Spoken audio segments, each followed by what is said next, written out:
student-produced commercials, and student-produced projects. Every Thursday at 5, tune in to see the best we have to offer.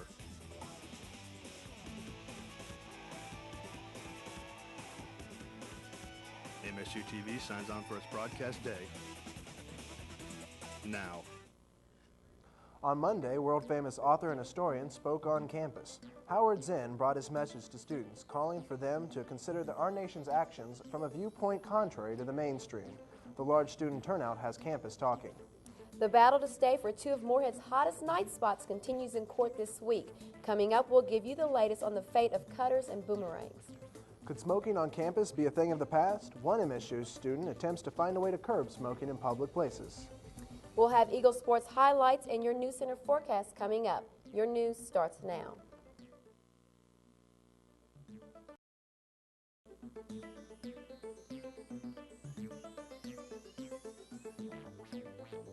Coming to you live from Breckenridge Hall, Studio B.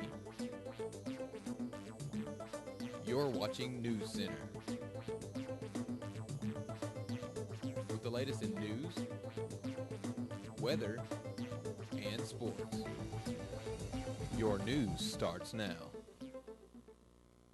Despite the war winding down in Iraq, students at MSU still feel strongly about the matter. And Monday night, they got the chance to listen to a prolific speaker and author on the subject.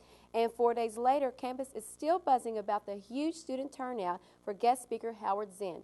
Amber Philpott was there and has more.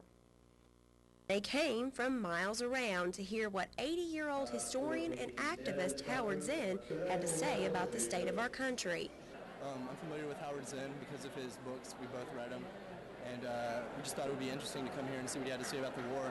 Button Auditorium was filled to capacity with people from all ages and those who had differing opinions of Zinn. In regard to his historical accomplishments, he is an amazing historian, and I respect him for that, although I do disagree with his political views. I read his book, A People's History of the United States, and it really opened my eyes to a lot of things that they never taught me about in high school, and it really changed my life. But Zinn's message, whether one thought it controversial or not, was clear, and he wants college students to think on a more global level and to educate themselves.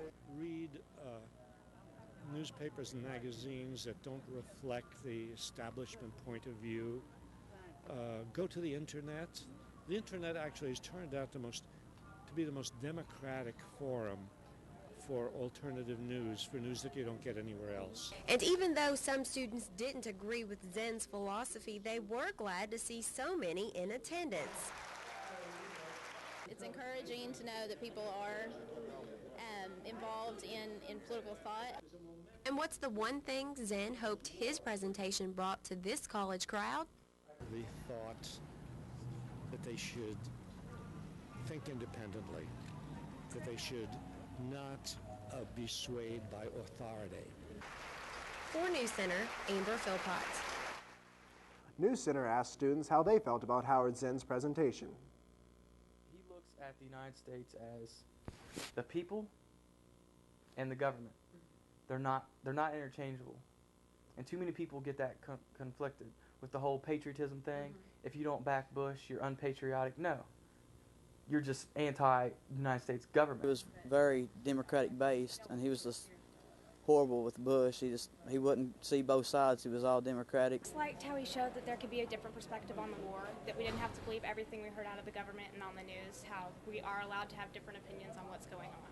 I think he made a lot of interesting points, and a lot of them were hard to argue because he is a historian. And I think all of his points really made you think whether you thought they were right or wrong.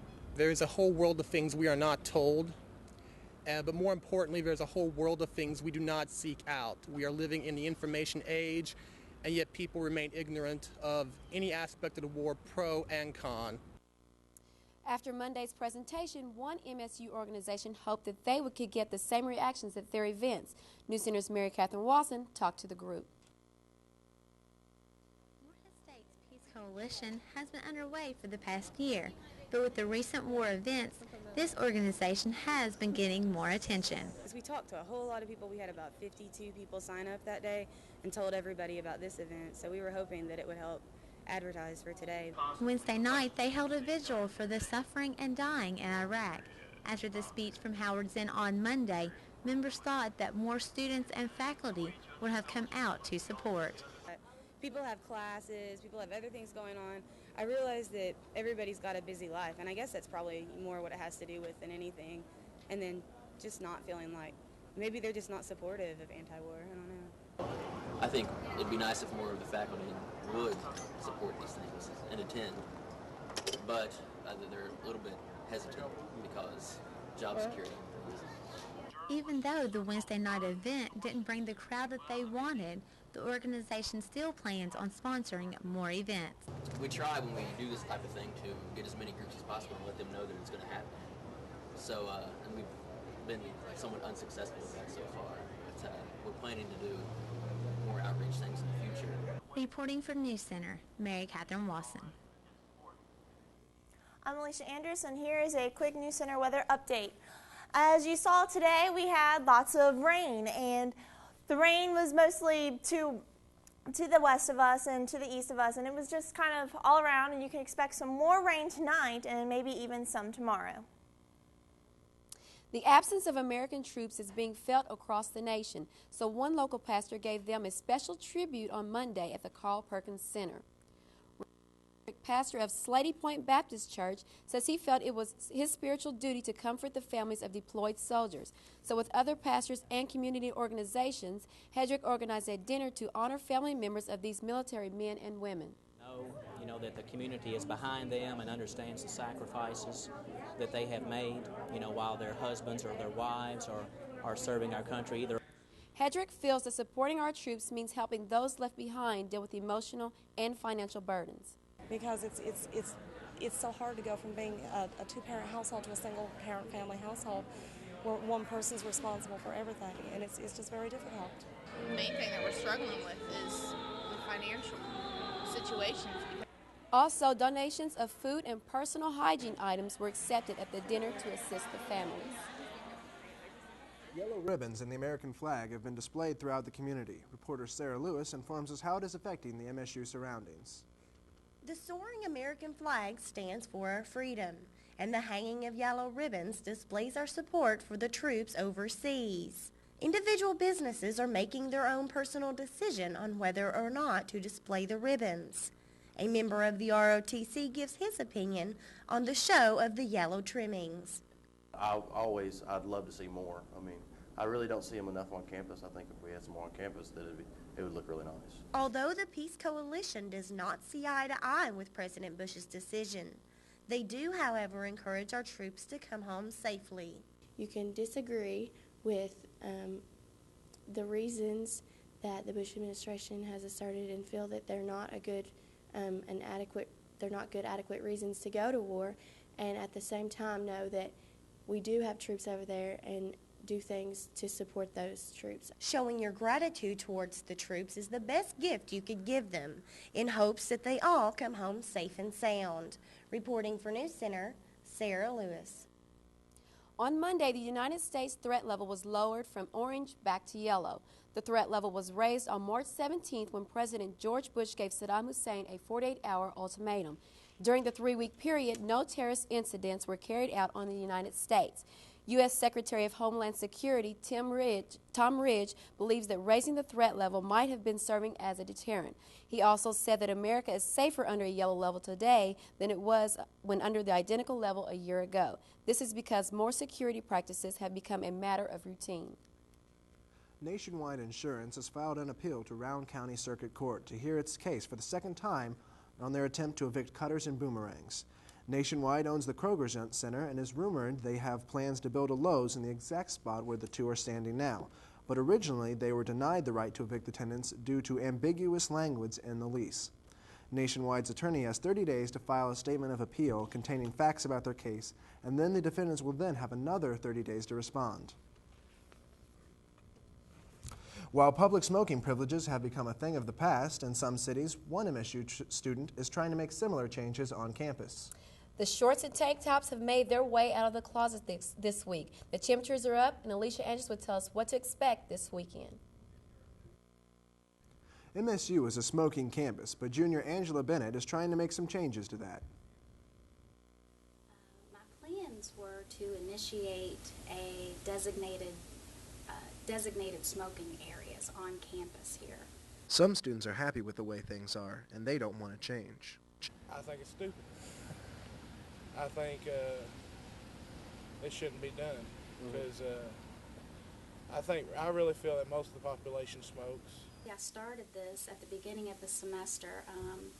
My idea was to contact the SGA and get the ball rolling through SGA. Outgoing SGA President Jason Rainey says the matter was brought up in Congress, but the decision was made not to take action on the matter. Angela Bennett is not going to give up and plans to pursue this matter until she gets results. Then I'll pursue the new incoming SGA president, and I will not give up, and I'm surprised to hear that it was voted out. 17 student organizations on campus as well as local support groups walked for an important cause. NewsCenter's Brooke Hudson has more on this special event. Friday evening, students and members of the Morehead community laced up their shoes and hit the track. The American Cancer Society's big event, Relay for Life, came to Morehead State University. The all-night walkathon took place in Jane Stadium. Student Chris McCoy explains why he's involved in this wonderful cause. I've been involved with the American Cancer Society since I was in 7th grade back home and participated with events, and Relay for Life back home is a big thing for all of us, and being here at Morehead, I just wanted to share that with everybody else, and I thought this would be a great opportunity to keep doing it. Relay for Life raises money for cancer patients. The walkathon also celebrates life with its annual Cancer Survivors Lap. Terry Irons, who is a survivor of cancer, shares his thoughts and feelings on Relay for Life. We're all part of the community, and we cannot survive alone. One thing that the Relay for Life does is celebrate that sense of community, that we all work together and come together to fight this disease which touches everyone's life. For NewsCenter, Brooke Hudson. 5 students are dead at an Ohio State University apartment from a fire, and the police are calling it arson. The police have no suspects at this point. Previously, police suspected an individual who had gotten into a fight earlier at the party. Police determined that the altercation was not linked to the fire. The fire occurred Sunday morning after the 21st birthday party of one of the students that died.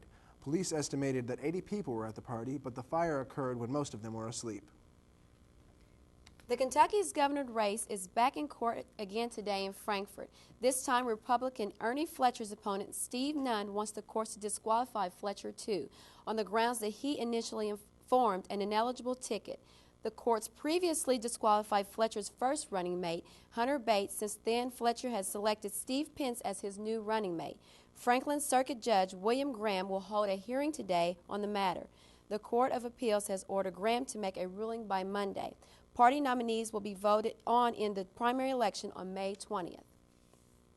Kentucky's own Lieutenant Governor Steve Henry, who is also an orthopedic surgeon, is at Walter Reed Army Medical Center in Washington this week, treating rescued soldier Jessica Lynch. Lynch, a 19-year-old West Virginia native who was rescued during a commando raid in Iraq, returned to the United States on Saturday and was taken to Walter Reed along with other wounded soldiers. Henry, who arrived in Washington on Tuesday, is using a system to limit wound infections that he developed along with another colleague to treat many of the wounded soldiers. Kentucky's second in line elected official, whose term ends in December, plans to continue to work at Walter Reed until Saturday and then return to Kentucky for Easter. Henry says he may return to the hospital for 2 to 3 weeks, depending on the workload. Alicia Andrews joins us now with a quick weather update. Today we saw a lot of rain, and we had a high of 69 and a low of 62. While it is getting a little bit cooler, it will warm back up soon. Stay tuned for your full NewsCenter forecast, and later in sports, we'll talk about 2 Eagle football players who chalked up some All-American honors.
I'm Alicia Andrews, and here's your full News Center update. We had lots of cooler weather today and yesterday. Lexington today saw a high of 59, and down in Jackson they saw a high of 66, and up in Huntington they saw a high of 76. And so it got a little bit cooler as the day went on, but those were the highs. And we saw the weather system that moved in of all the rain that we saw today went all the way from northern Kentucky down to southeastern Kentucky. And so it's moving towards the east a little bit, but we can see more rain over here coming our way. And so we might get a small break, but we'll see more rain this evening. And once again, here's the system that we saw.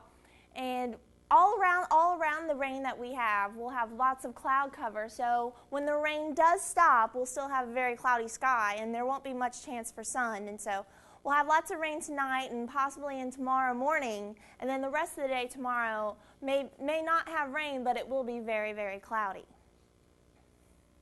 And if you look at the national weather, all the way to the west of the country, we have rain, rain, and more rain, and a low pressure system is heading this way. And we see a little break here in the Midwest where there's not much rain, but there's a little high pressure system coming in, and all this rain over to the west will be moving in this way. And so once we get a break, we'll see more rain a couple days later. And then the rain that we see today, a low pressure system, is moving down a little bit, which will bring this rain up north down towards the south, and so that's what we're going to see. And once again, a closer look at the system. It's kind of circling around, so the rain, once it leaves, it'll come back a little bit, and then it'll move out. And this low pressure system is coming up, and so we'll get a little bit of drop in the temperatures before they rise again. And look at the precipitation. We can expect lots of precipitation, probably about maybe up to a couple inches, and then all around it gets less and less. And once this moves out, we'll get less and less rain. And actually, we can expect some thunderstorms tonight and a little bit tomorrow and in our surrounding areas. And so you might want to be careful on the roads if you're traveling. And tonight, we can expect more rain. And we'll have a low of 62 degrees, but it might feel a little bit cooler than it is. And tomorrow, likely showers in the morning, and so none in the afternoon. And we'll have a high of 68. And for a 5-day forecast, tomorrow a high of 68 and a low of 50. And then on Saturday, we'll have a high of 78 with partly cloudy skies and a low of 52. And then on Sunday, we'll have more rain and a high of 73. And Monday, more rain with a high of 65. And on Tuesday, you can expect not any sun, but lots of rain and cooler temperatures with a high of 57 and a low of 42. Well, it looks like the sun's going to come out for a nice weekend, huh? A little bit, but then it'll go away again.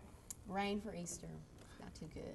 Well, that'll bring the May flowers, right? April showers, May I hope flowers. so. Good. Well, thanks, Alicia.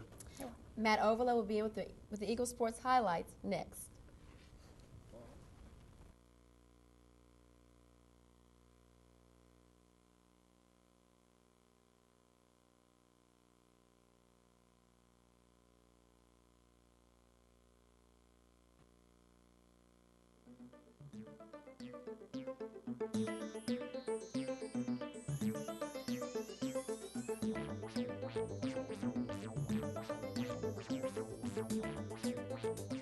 For NewsCenter Sports, I'm Matt Overlow. Lady Eagles softball was in action this past weekend as they took on Tennessee Martin in a 3-game series. On Saturday, the pitching was outstanding for the ladies, but the offense couldn't provide any power, and the Eagles dropped the first game 3-0 and the second game 4-0.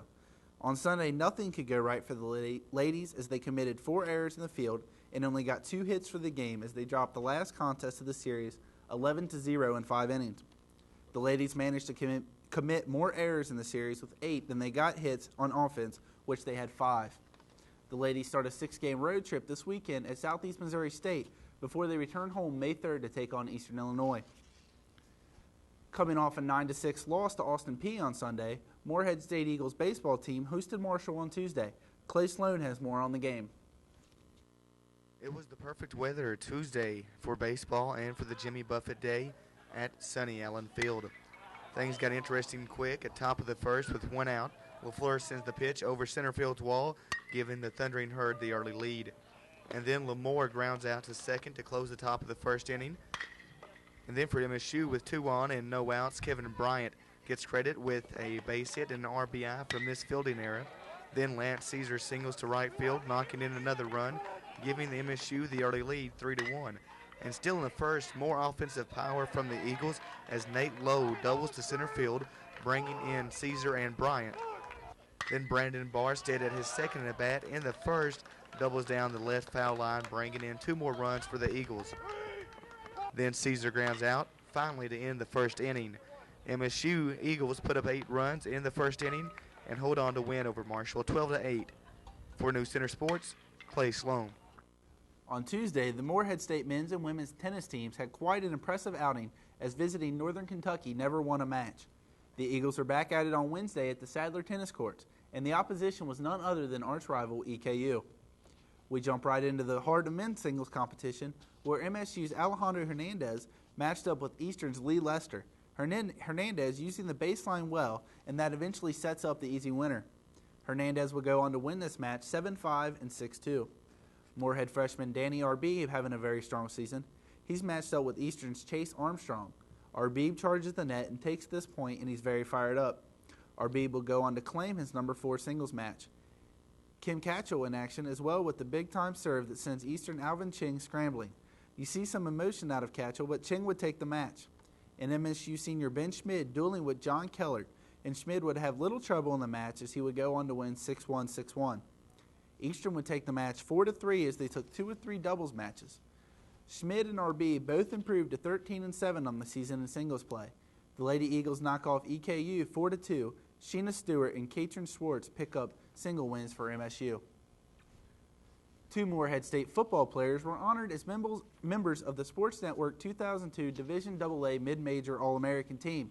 Offensive guard Jason Feist from Cincinnati, Ohio, and defensive tackle Chris Parker from Harrogate, Tennessee, received this honor by helping lead Morehead to a 9-3 season as well as the Pioneer South League Division champs.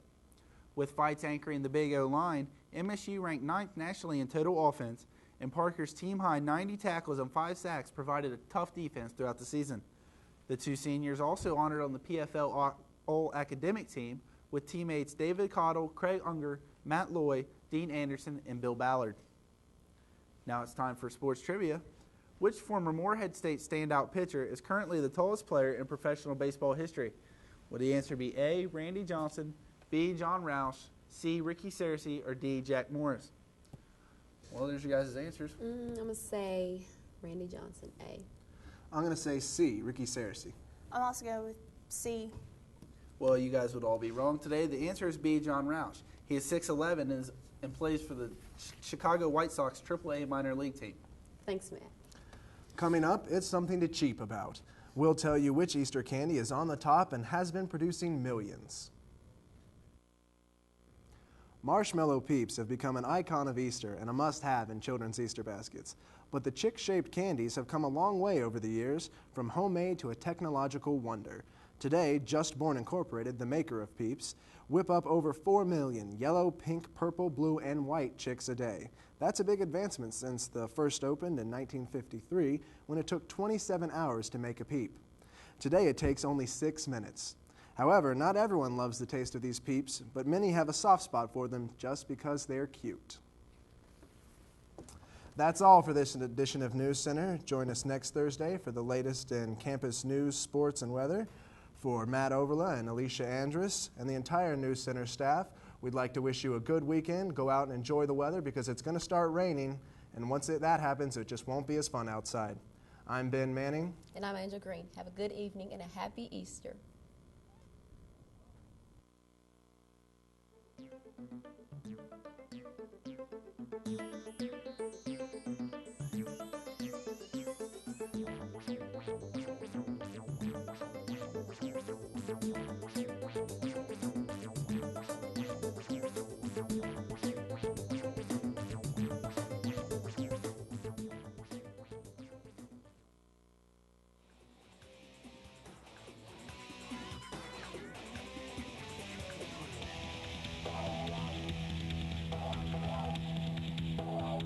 Tune in next week at 5 for the best in campus television.